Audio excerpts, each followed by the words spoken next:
working with the athletes and working with these run clubs and events to be able to showcase tech in a very personal way. I think that's where like a lot of our Midwest just personalities kind of come into play.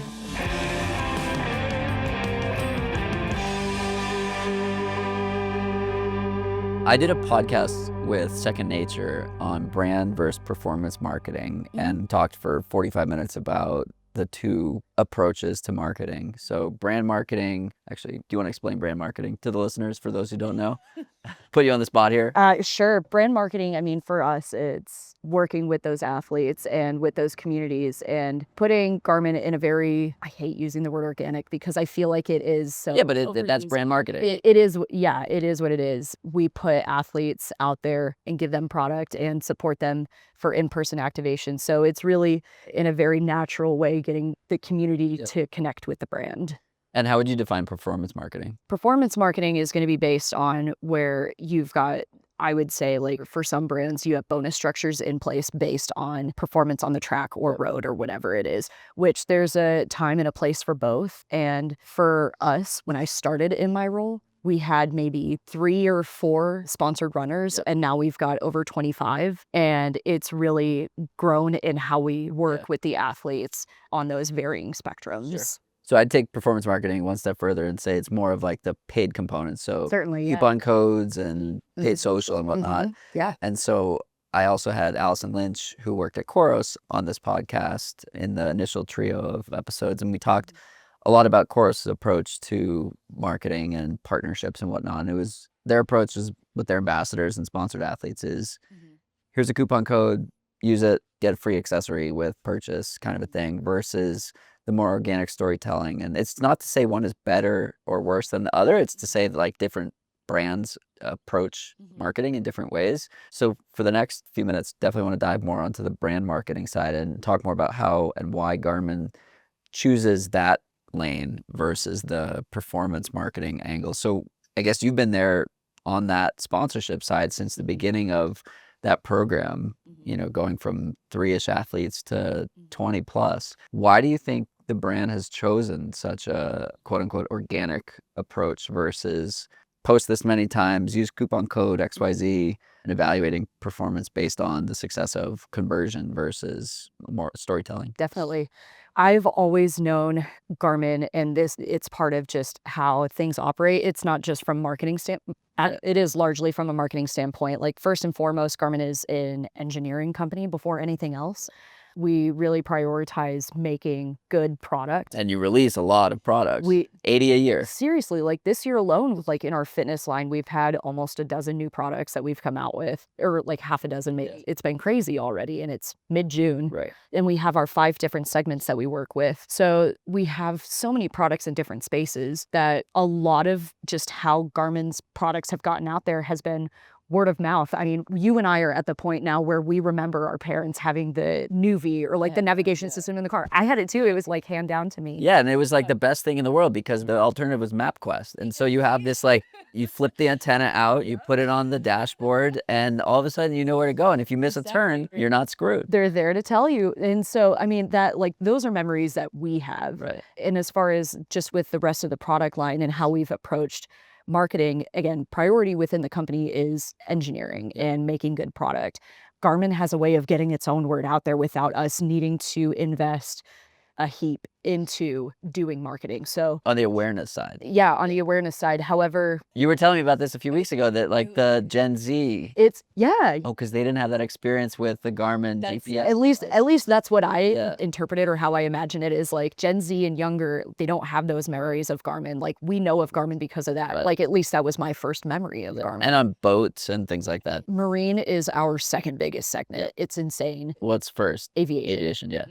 That was how we started out, was aviation navigation. But there's this much younger generation now, especially within the fitness and running space with the new post-pandemic running boom, which is really cool. There's a lot of new people in the space who don't have those memories of Garmin. So part of our job is now working with run clubs, working with athletes, influencers, and ambassadors who are great advocates for the brand and being able to tell that story of the product. Like, hey, we're not the just fitness watch that we made 21, 22 years ago. we've really evolved the product and it's a much more holistic device now. There's just a lot more to it. So working with the athletes and working with these run clubs and events to be able to showcase tech in a very personal way, I think that's where like a lot of our Midwest just personalities kind of come into play. So apologies if you can hear the chainsaws in the background. Dylan, our videographer and audio editor, is going to do his best. Shout out to Dylan.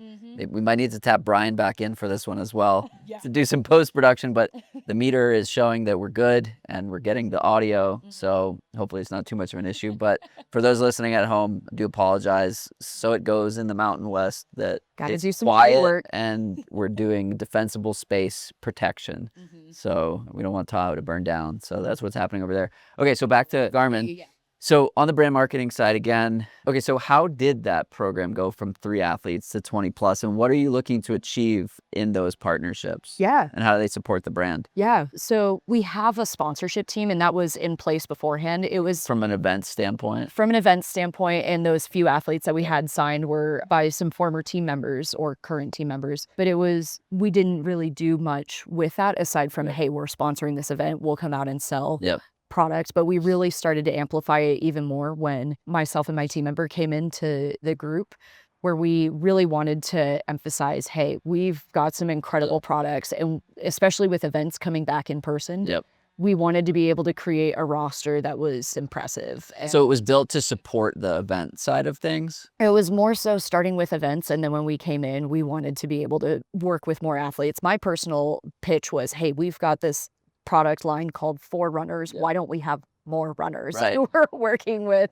At least 4. Gotta have more than 3. Please give me 4.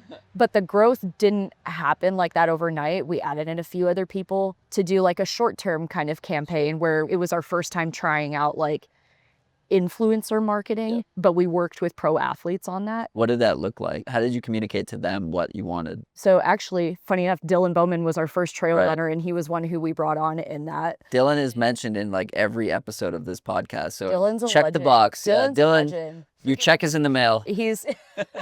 He's awesome. When we first started working with him, it was very much, hey, we're going to do this, like, I think it was either 4-month campaign. We had a new forerunner that had come out at the time, like Forerunner 955 solar. And we were like, solar, trail runner. This is great. Lightweight watch. Yeah. And I had been following Dylan for a while on social anyways, and his podcast.